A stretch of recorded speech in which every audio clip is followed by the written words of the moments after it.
আসসালামু আলাইকুম বন্ধুরা, কেমন আছেন? আশা করি ভালো আছেন। আজকে আমরা জানব এক নারী সাহাবীর যুদ্ধের কাহিনী। চলুন পুরো ভিডিওটি দেখে আসি। নবী করিম সাল্লাল্লাহু আলাইহি সাল্লামের ফুপু হযরত সুফিয়া রাদিয়াল্লাহু আনহা ছিলেন একজন নির্ভীক মহিলা, ছিলেন অকুতোভয় নারী।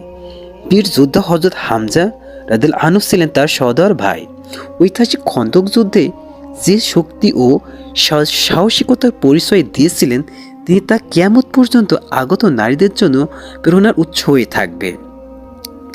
খন্দকের যুদ্ধে রাসূলুল্লাহ সাল্লাল্লাহু আলাইহি সাল্লামের নিরাপত্তার জন্য সকল মহিলাকে একটি দুর্গে আবদ্ধ করে সবল ও সাহসী পুরুষদের নিয়ে জিহাদের ময়দানে ঝাঁপিয়ে পড়েছিলেন। হযরত হাসনান ইবনে সাবিত রাদিয়াল্লাহু আনহুকে রেখে গিয়েছিলেন মহিলাদের পাহারাদার হিসেবে।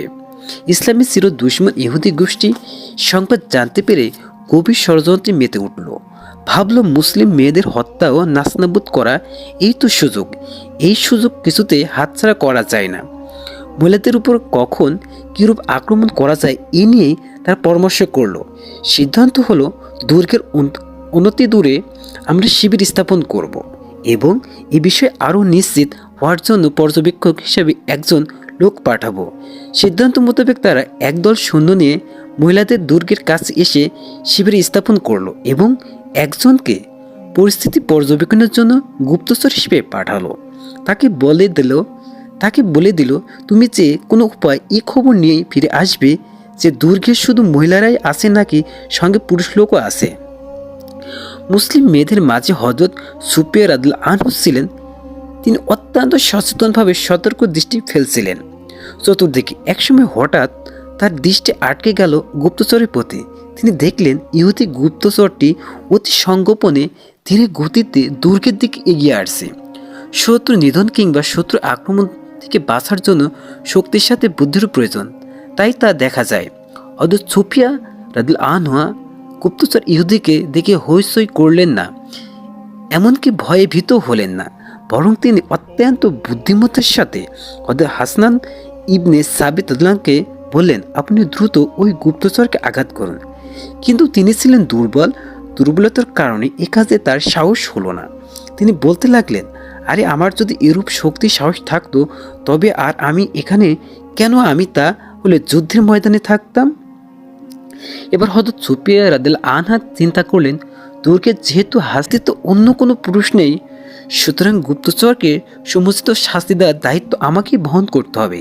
তাই তিনি দেরি করলেন না, সজোরে তাঁবুর একখানা খুঁটি তুলে নিয়ে দ্রুত গুপ্তচরের দিকে এগিয়ে গেলেন। তারপর প্রচণ্ড এক আঘাত হানলেন গুপ্তচরের মাথায়। ইহুদি গুপ্তচরটি এমন একটি পরিস্থিতির জন্য মোটেই প্রস্তুত ছিল না। সে ভাবতেই পারেনি যে কোনো মহিলা তাকে আঘাত করতে পারে।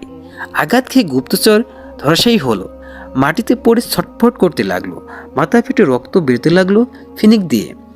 তারপর একসময় নীরব নিথর হয়ে গেল চিরদিনের মতো। গুপ্তচর হত্যা করে হযরত সুফিয়া রাদিয়াল্লাহু আনহু পুনরায় হযরত হাসান ইবনে সাবেতের নিকটে ফিরে এলেন। বললেন, নিহত লোকটি বেগানা পুরুষ, বিধায় আমি তার যুদ্ধের পোশাক অস্ত্রশস্ত্র খুলে আনতে পারিনি। আপনি গিয়ে এই কাজটি করে আসুন। কিন্তু দুর্বলতার কারণে হযরত হাসান রাদিয়াল্লাহু আনহু এই কাজটি করতে সাহস পেলেন না।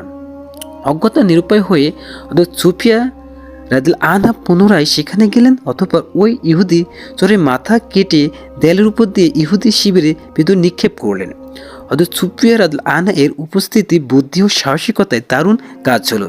শিবিরে ইহুদিরা গুপ্তচরের ছিন্ন মস্তক দেখে যথেষ্ট ভয় পেল।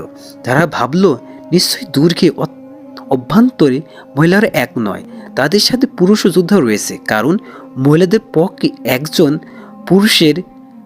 পুরুষকে নির্মমভাবে হত্যা করা, তার ছিন্ন মস্তক শিবিরের ভিতরে নিক্ষেপ করা কখনোই সম্ভব নয়।